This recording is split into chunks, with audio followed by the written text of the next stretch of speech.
Praise the Lord. Have a blessed டே. இந்த நாளின் தேவ வார்த்தை சங்கீதம் 121 அதனுடைய 2வது வசனம்.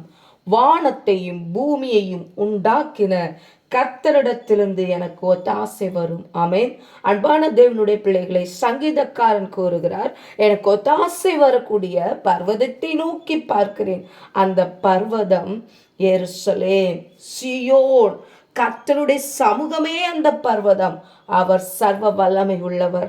தம்முடைய வார்த்தையினாலே வானத்தையும் பூமியையும் உண்டாக்கினவர். அவரிடத்திலிருந்து எனக்கு உதவி வரும் என்று விசுவாசத்தோடு நோக்கி பார்க்கிறார். ஆமென். எனக்கு அருமையான தேவ பிள்ளைகளே, இன்றைக்கு நாம் நம்முடைய கண்களை ஏறெடுத்து பார்க்க வேண்டிய கண்மலை கிறிஸ்துவே.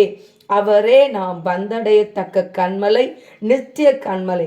அவரிடத்திலிருந்து நமக்கு உதவிகள் வரும், சகாயம் வரும்.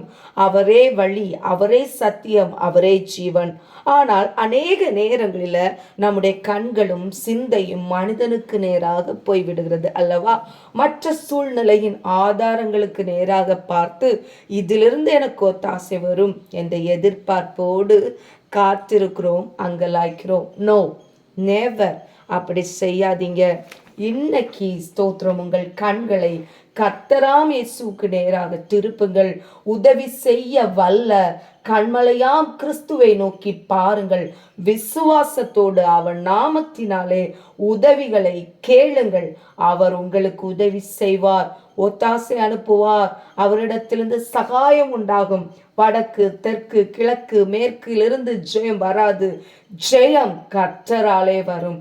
இயேசுவே ஜெயத்தை தருவார். God bless you. Amen.